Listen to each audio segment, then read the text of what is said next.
When it comes to United States military special operations, there are several units that capture the public spotlight. For the Navy, it's the Navy SEALs. For the Army, it's the Green Berets or Army Rangers. But what about the Coast Guard? From high-speed boat operations to the heart-stopping moments of boarding and searching vessels carrying illegal contraband, they undertake intense, high-stakes missions that only the best of the best can accomplish. The U.S. Coast Guard's Deployable Specialized Forces might not be a household name, but they are an elite force of highly trained and incredibly skilled operators who are the tip of the spear in the fight against maritime threats. With that said, what units make up Coast Guard Special Operations? What kinds of missions do they partake in? And most importantly, what do they do? Join us as we dive into one of the most unknown yet capable special operations forces of the United States military, Coast Guard Special Operations. Driving a submarine full of illegal drugs and hoping to smuggle them into the United States? Not with MSRT around, you won't, unless you want a team of MSRT operators boarding your vessel and taking you to jail. As the Coast Guard's only offensively oriented counterterrorism team, Coast Guard Maritime Safety Response Teams are the first call when dealing with hijacked ships and neutralizing terrorist situations on open waters. They have a critical role in the Department of Homeland Security's maritime defense strategy, being strategically placed on both coasts in Chesapeake, Virginia and San Diego, California. But here's the cool thing, even though the Coast Guard as a whole falls under the DHS and focuses on domestic matters, the MSRT is capable of rapidly deploying worldwide in response to incidents. For example, they've deployed to the Middle East, where they've played a significant role in drug interdiction and anti-piracy operations around the Persian Gulf. As a highly capable counterterrorism unit, MSRT members have a lot of tools in their tool belt. But what tools do you have in your tool belt to protect your online privacy and data from intruders on the internet? That's where NordVPN comes in. From phishing to malware to DDoS attacks, there's no shortage of cybersecurity threats out there. NordVPN gives you the tools to not only protect you from these common attempts, but also teaches you lessons to keep you as safe as possible. As you can tell by the voice, we're all about anonymity here at General Discharge. We've been using NordVPN for years now, and they've helped us stay off the grid, all while keeping our data safe and protected. They have us covered wherever we go. That's the reason why we've teamed up with NordVPN to provide you all with a massive discount. And this one's pretty cool. As part of their exclusive birthday deal, if you go to nordvpn.com/generaldischarge, you'll have the chance to either get 3 months or 1 year completely free with a 2-year plan. It's risk-free with Nord's 30-day money-back guarantee. Again, that's nordvpn.com/generaldischarge. Links in the description below. Now back to Coast Guard Special Operations. MSRT members are trained in direct action, advanced interdiction, hostage rescue and personnel recovery, small unit tactics, counter-assault, tactical maritime law enforcement, VBSS, canine explosive detection teams, seaburn, and they even have diving capabilities. That means that if you serve in the MSRT, you could be in the Coast Guard. Yes, Coast Guard, working as a sniper, going on dives, working with canines, being a JTAC, breaching, practicing shipboarding procedures and assaults, and a whole slew of other things. If you're familiar with what a Navy SEAL does, you'll notice there's a lot of overlap in what they do. That's why the MSRT has been known to frequently train with them and other SAW forces, as well as the Secret Service, FBI, and BORTAC. With so many skills to keep up with, when the MSRT isn't deployed or on a mission, they spend their time training. Additionally, the MSRT consists of several elements that work in tandem to execute and complete its missions. There's the direct action sections, which serve as the assault element, the precision marksman observer teams, which provide overwatch for the direct action sections, the tactical delivery teams, who transport the direct action sections to their objectives, and the seaburning section, who counter seaburning terrorist threats in the maritime domain. For those interested in joining this community, maritime enforcement specialists mostly do the boots on ground work, as well as some bosun's mates. Otherwise, various rates typically serve and support roles for mission success. Just keep in mind that working in the MSRT, as well as other units we're going to cover, are billets, not careers. Chances are high that you will not be spending your entire career in these lines of work. Needless to say, the Coast Guard MSRT is an elite unit that makes a giant impact on the Coast Guard and SOF community as a whole. With the motto, "We own the night," it's safe to say that MSRT is always alert and ready for whatever comes their way. With MSRT covered, let's move on to our next Coast Guard Deployable Specialized Forces unit, Maritime Safety and Security Teams. The Coast Guard Maritime Safety and Security teams might only be one letter and word away from their MSRT counterparts, but that slight difference means a hell of a lot. Instead of being a reactive counterterrorism unit like the MSRT, MSSTs are a proactive anti-terrorism unit which prevents and defends against attacks. In other words, they're more protective than they are offensive, but they're fully capable of packing a powerful punch if push comes to shove. In a nutshell, MSSTs provide waterborne security and serve as a counter-terrorism force protection for domestic and international waterways. They're boat units that are used to prevent or deter potential terrorist attacks on the seas, bolster force protection operations, enforce laws, increase port security, aid with search and rescue, and board hostile ships in and around American waters. And in the unfortunate event that things go south, MSSTs can be utilized as a quick response force capable of quickly deploying anywhere, both domestically and internationally. For example, MSSTs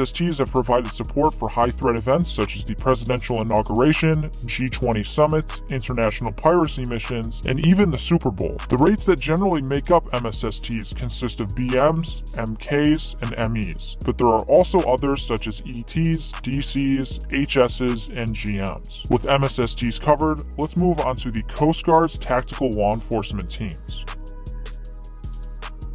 If you're a modern-day pirate, you wouldn't want to run into a Coast Guard TACLET. Coast Guard Tactical Law Enforcement Teams, referred to as TACLETs in short, are a specialized force that carries out anti-piracy, maritime interdiction, security, and counter-narcotics operations. For example, when there are drug smugglers trying to get drugs in the country, you can bet your ass that TACLET teams will be there trying to stop them. They will go on board the drug boats, arrest the crew, seize the drugs, and hand it all over to the feds. TACLETs deploy on Coast Guard or other allied vessels to do these counter-drug operations. They often work with HITRON, which is the Coast Guard's airborne use of force component, to help them disable the drug vessels and interdict smuggling. That means a Coast Guardsman will be using a 50 cal sniper from a moving helicopter to shoot at a moving drug vessel to disable its engine. Then the TACLET teams rush in to get the drug smugglers and their contraband. Yeah, the Coast Guard does some pretty cool shit. There are two TACLET locales, TACLET South, which is located in Miami, and PAC TACLET, which is located in San Diego. Each TACLET consists of law enforcement detachments, or LEDETs, who operate in 8 to 11-man teams. They've been known to deploy with the US Navy, British Navy, Canadian Navy, and New Zealand Navy. Pretty much any allied warship that is transiting a known drug trafficking route will have TACLET personnel on it. The rates that generally make up TACLETs are MEs, with a few BMs, MKs, and other support rates scattered if needed. With TACLETs covered, let's move on to port security units.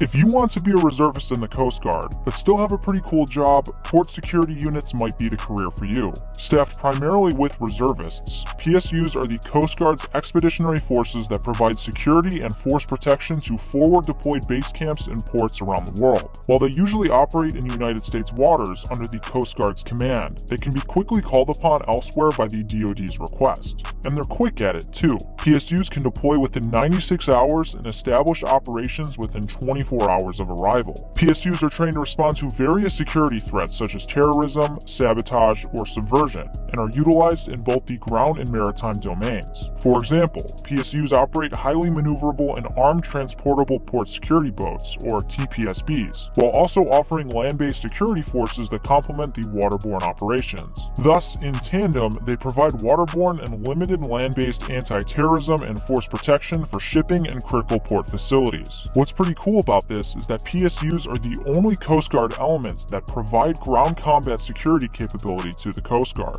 There's three main divisions of a port security unit: the waterside and landside security divisions and the engineering division. The waterside security division mostly comprises of bosun mates and machinery technicians who operate the armed transportable port security boats. The landside security division mostly consists of maritime enforcement specialists, and the engineering division is composed of machinery technicians, damage controlmen, electronics technicians, and electricians mates, who are all trained in machinery operation and maintenance to ensure that the PSU is fully mission capable. There's support and logistics too, so you can find just about any rate over at a PSU. Again, this is a build that is mostly handed out to reservists, but keep in mind that they are deployed much more often than the rest of the Coast Guard reserves. With port security units covered, let's move on to the National Strike Force. The Coast Guard's National Strike Force is a vital national asset and specialized force responsible for responding to environmental and maritime hazards, such as oil spills, hazardous waste releases, and other environmental emergencies. The NSF has the ability to respond rapidly to any location within the United States and its territories, as well as internationally, to assist with the containment and cleanup of hazardous substance releases. The National Strike Force also works closely with federal, state, and local agencies to provide technical support and expertise in response to environmental incidents. One such example that showcases the National Strike Force's capabilities was its response to the Deepwater Horizon oil spill of 2010. The National Strike Force played a significant role in what is the largest environmental disaster the Coast Guard has ever dealt with. At the height of the effort, they oversaw an armada of over 6,000 vessels, 120 aircraft, and nearly 50,000 Coast Guard and civilian personnel to deal with the spill that was spewing 60,000 barrels per day for nearly 90 days. The NSF consists of 3 strike teams, which are the Atlantic Strike Team, Gulf Strike Team, and Pacific Strike Team. These strike forces are comprised of a unique, highly trained cadre of Coast Guard professionals who maintain and rapidly deploy with specialized equipment and possess incident management skills such as chemical handling, emergency response, and hazardous materials management. With such a highly trained community, the NSF is recognized worldwide as an expert authority in the preparation for and response to the effects resulting from oil discharges, hazardous substance releases, weapons of mass destruction events, and other emergencies on behalf of the American public. Through standardized, job-specific training, the NSF propels responders toward increasing levels of expertise and crisis leadership so they are ready at any time, any place, and for any hazard. Unlike the other units covered today, there's quite a few rates that can find themselves in this line of work, which are shown on screen. With the National Strike Force wrapped up, it's safe to say that there's more to the Coast Guard than meets the eye. While at times the Coast Guard might be the butt of the joke when compared to the other branches, there's some awesome opportunities out there for people who want to serve their country, and they definitely play a critical role for our national security. Just remember, if you're interested in joining the Coast Guard, jobs in the Deployable Specialized Forces are typically billets, not careers, so don't go into this thinking you can do a whole 20 years on this side of the Coast Guard. Do your research and ask around. Well, that is the down and dirty of Coast Guard Special Operations. If you learned something from this video, make sure to give us a like and subscribe to our channel. As always, thank you for watching. Do you even want to be here? A special thank you to all of our supporters in our Patreon and YouTube membership. If you'd like to be featured in our videos, consider joining and go check out the links in our description below. Your contribution is greatly appreciated and will help us create more great content. All your friends are subscribing to General Discharge, and you don't even want to be here.